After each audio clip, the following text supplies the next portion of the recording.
आपल्या पुरंदर तालुक्याची एकूण आवश्यक प्रवसन परिस्थिती आणि पठारावरती असताना सुद्धा मोठ्या प्रमाणावरती आपल्याकडचं शेतकरी हा वेगवेगळ्या प्रकारचे प्रयोग करून प्रयोगशील शेतकरी म्हणून आपल्या इकडच्या फळबागा असतील, आपल्या इकडची भाजीपाला असेल, सीताफळ सारख्या प्रक्रिया उद्योगातून निघणारा पल्प असेल किंवा अंजिरावरती हायलँड फार्मर प्रोड्युसर कंपनी सारख्या कंपन्यांनी अनेक प्रयोग करून त्या ठिकाणी आधीच्या काळामध्ये मार्केटपर्यंत कसं अंजीर पोहोचू शकेल अशा प्रकारचे प्रयोगशील शेतकरी पुरंदर तालुक्यामध्ये आहेत आणि त्यामुळे नेहमी सातत्याने कैलासवासी सुरेंद्र जगतापांनी स्थापन केलेली शरद कृषी व पर्यावरण विकास प्रतिष्ठान या संस्थेच्या माध्यमातून वेगवेगळे शेतीविषयक शेतकऱ्यांच्या संबंधित आणि शेतकऱ्यांचे प्रयोगशील कार्यक्रम हे राबवले जातात. मधल्या काळामध्ये पुरंदर ॲग्रो एक्सपो या नावाने मागच्या काही वर्षांपूर्वी सुद्धा आपण पुरंदर कृषी प्रदर्शन म्हणून आपण मागच्या काही काळांमध्ये 1997 पासून सातत्याने करतोय. कधी त्याच्यामध्ये काही वेळेस गॅप पण पडलेला आहे. 2014, 15, 16 सातत्याने आपण त्या ठिकाणी कृषी प्रदर्शन घेतलं होतं. अनेक पशुधन शेतकरी, अनेक शेतीच्या कंपन्या, शेतीपूरक व्यवसाय करणाऱ्या कंपन्या या सगळ्या त्यामध्ये आल्या होत्या.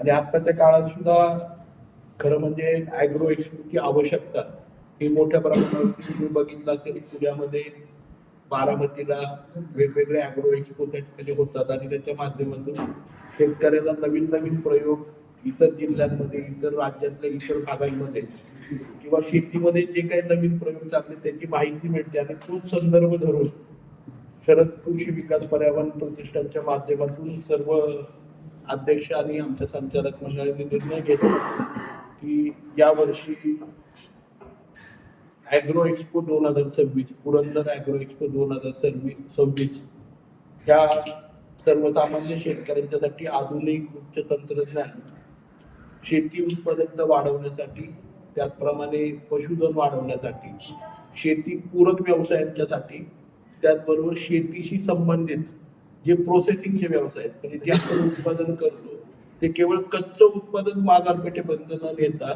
त्याच्यावरती प्रोसेस करून त्याच्यामध्ये पॅकिंग करून ते डायरेक्ट मार्केटपर्यंत पोहोचवणं किंवा रिटेलर पर्यंत पोहोचवणं किंवा ग्राहकापर्यंत कसं पोहोचवता येईल ह्याच्याबद्दलचं मार्गदर्शन आणि सहकार्य शेतकऱ्याला मिळावं याच्यासाठी आम्ही इनिशिएटिव्ह घेतोय. तुम्हाला माहिती असेल 2014-15 साली सुद्धा तालुक्याच्या कृषी खात्याशी त्या ठिकाणी सातत्याने फॉलोअप घेऊन या ठिकाणी कृषी अधिकारी, आदरणीय माजी कृषी अधिकारी साहेब पण आहेत, त्यांनाही त्याची कल्पना आहे की सातत्याने आपण सीताफळाच्या बाबतीमध्ये किंवा अंजिराच्या बाबतीमध्ये तो फॉलोअप घेत होतो. 2018ला आपल्याला जिओ टॅगिंग अंजिराच्या बाबतीमध्ये त्या ठिकाणी मिळालं. 2020ला पुरंदर तालुका कृषी अधिकाऱ्यांच्या वतीने आणि आपण कृषी क्षेत्राच्या वतीने त्या ठिकाणी जसं बीडला सीताफळाच्या बाबतीमध्ये जिओ टॅगिंग मिळाले तशा प्रकारचं पुरंदरचे उत्पन्नाला मिळावं याच्यासाठी सुद्धा शरद कृषी विकास प्रतिष्ठान सातत्याने फॉलो त्या ठिकाणी करतंय. 2013-14ला कोल्ड स्टोरेज असेल, या कोल्ड स्टोरेज साठी सुद्धा जिथे कृषी प्राधान्याने कृषी उत्पादन ठेवलं जातं त्या कोल्ड स्टोरेजला सुद्धा प्राधान्यक्रमाने पुरंदर मिल्कने सुरू करावं याच्यासाठी सुद्धा शरद कृषी इनिशिएटिव्ह घेतलेलं होतं. आपल्याला माहिती असेल झेंडेवाडीमधील दिवे आपलं काळेवाडीमधील बचत गटाने जो सगळ्यात पहिला प्रयोग पुरंदर तालुक्यामध्ये प्रोसेसिंग आणि कोल्ड स्टोरेजचा केला.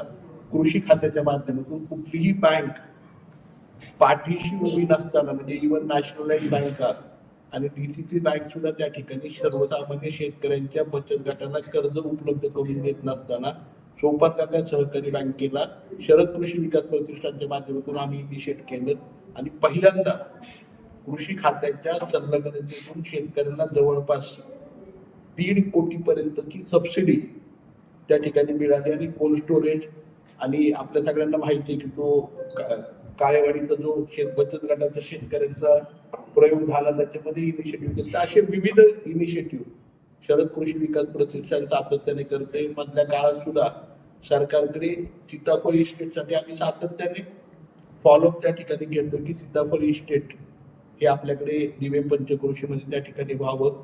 अशा प्रकारे शेतीपूरक व्यवसायांचा पुढाकार, त्याचबरोबर फलोत्पादनामध्ये पुढाकार, त्याचबरोबर पशुधन वाढावं आपल्याकडे याच्यासाठी पुढाकार, हाच उद्देश डोळ्यासमोर ठेवून अॅग्रो एक्सपोची सुरुवात आम्ही करतोय. याच्यामध्ये कृषी यांत्रिक जे उत्पादक आहेत त्या अनेक कंपन्या आमची खात्री आहे की या सगळ्या एक्सपोमध्ये सहभागी होतील आणि शेतकऱ्यांनाही त्याची मदत त्यांच्या शेतीपूरक व्यवसायांच्यासाठी होईल. त्याचबरोबर बियाणं, रासायनिक, जैविक, कीटकनाशक, बुरशी यासारख्या बहुराष्ट्रीय कंपन्यांनाही आम्ही निमंत्रित करतो की ज्या त्या कृषी प्रदर्शनामध्ये त्या ठिकाणी सहभागी होतील.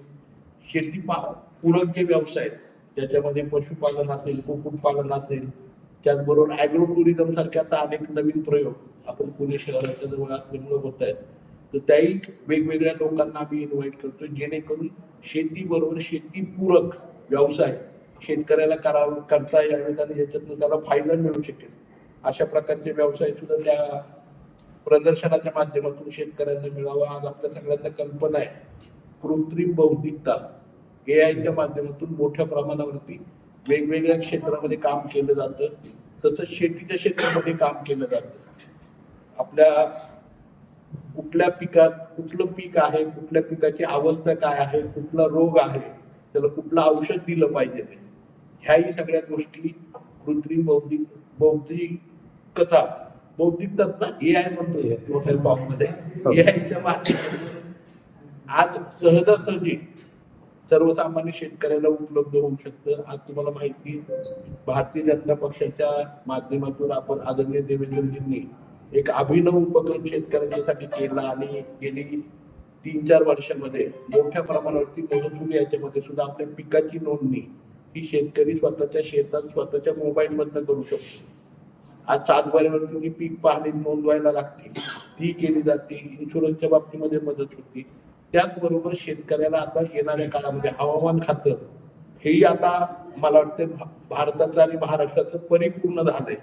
योग्य दिशा शेतकऱ्यांना काय येते त्याच्याबद्दल त्याच्या माध्यमातून शेतकऱ्यांची उत्पादकता कशी वाढेल याच्यासाठी एआयच्या माध्यमातून काय काय सपोर्टिव्ह गोष्टी आता उपलब्ध आहे शेतकऱ्यांना, हेही खरं म्हणजे ह्या माध्यमातून कळणार आहे. आणि केवळ एवढंच नाही तर आता मला गरुड सरांनी सांगितलं की फळबाग व्यवस्थापन असेल त्याच्यामध्ये सीताफळ, अंजीर, डाळिंब, त्याचबरोबर फुल शेती, पशुसंवर्धन, त्याचे रोग, त्याचा आहार कुठला पशूंना द्यावा, ते ऊसाच्या बाबतीमध्ये जास्तीत जास्त उत्पादन कसं वाढवता यावं, एआयचा वापर कुठे कुठे आपल्याला शेतीमध्ये करता येईल, सेंद्रिय शेतीचं व्यवस्थापन कसं करावं, सेंद्रिय शेतीच्या माध्यमातून कशा प्रकारे उत्पादन वाढवावं, सेंद्रिय शेतीचा जो उत्पादन होतं ते कुठल्या मार्केटमध्ये पोहोचवावं, ह्या सगळ्या गोष्टी, माती परीक्षणाचं व्यवस्थापन स्वतः कसं करावं, ह्या वेगवेगळ्या जे विषय आहेत हे विषय घेऊन अनेक व्याख्याते सुद्धा, म्हणजे आम्ही अशी संकल्पना करतो की शुक्रवार, शनिवार, रविवार, सोमवार असे 4 दिवस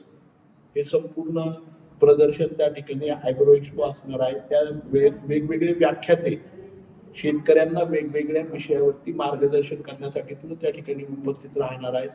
त्यामुळे आपले सर्व प्रिंट मीडिया असेल, आपले चॅनल्स असतील, याच्या माध्यमातून एकच नम्रपणे विनंती की शेतकऱ्यांच्या पर्यंत ही गोष्टी पोहोचवाव्यात की सर्वसामान्य शेतकऱ्यांच्यासाठी त्यांच्या शेतीतील प्रयोगासाठी, त्यांची उत्पादकता वाढवण्यासाठी, नाविन्यपूर्ण गोष्टी आत्मसात करण्यासाठी आणि शेतकऱ्यांची उंची वाढवण्यासाठी जे काही शक्य आहे, नवीन ठिबक सिंचन मधले प्रयोग असतील, शेतीसाठीचे प्रयोग असतील, ह्या सगळ्या गोष्टींची परिपूर्ण माहिती आणि आता प्रत्यक्षामध्ये वर्तमान काळामध्ये एआय पासून नवीन नवीन टेक्नॉलॉजी काय आहे ही सगळी परिपूर्ण माहिती मिळण्यासाठी सर्व शेतकरी बांधवांनी आपल्या वेळेमध्ये 1 मे 2026 ते 4 मे म्हणजे शुक्रवार 1 मे 2026 ला आपण आपल्या अॅग्रो एक्सपोची सुरुवात करतोय आणि 4 मे 2026 पर्यंत हा राहणार आहे आणि याच्या माध्यमातून वेगवेगळे मार्गदर्शनपर शिबिर राहणार आहे. त्यामुळे अधिकचा वेळ आपण सगळ्यांनी या काळामध्ये द्यावा. हा काळ सुद्धा मला वाटतं आपल्या शेतीच्या बाकीच्या तयारींच्यासाठी, त्यामुळे या काळामध्ये अधिकचा म्हणजे वेळ शेतकरी त्या ठिकाणी देऊ शकेल आणि याचा फायदा पुरंदर तालुक्यातल्या सर्व शेतकऱ्यांनी घ्यावा हीच विनंती आपल्या सर्व चॅनलच्या माध्यमातून त्या ठिकाणी मी आपल्या सर्वांना करतो. आणि माझे सर्व सहकारी या ठिकाणी आदरणीय गरुड साहेब आहेत, कोणते काके आहेत, संभाजी नाना आहेत, संजयराव आहेत, संजयराव चव्हाण आहेत, आदरणीय कामते अण्णा आहेत, सर्वच जण आहेत. त्या सर्वांचं या ठिकाणी पंत आहेत, गरुड सर आहेत, सगळ्यांचं या ठिकाणी मी मनापासून सगळ्यांच्या वतीने आपल्या सगळ्यांचे आपण उपस्थित राहिल्याबद्दल आभार मानतो आणि पुन्हा एकदा विनंती करतो की आपल्या माध्यमांच्या माध्यमातून जास्तीत जास्त लोकांच्या पर्यंत ही माहिती आपण पोहोचवली आणि आपले काही प्रश्न असतील तर ते कृपया विचारा. English medium school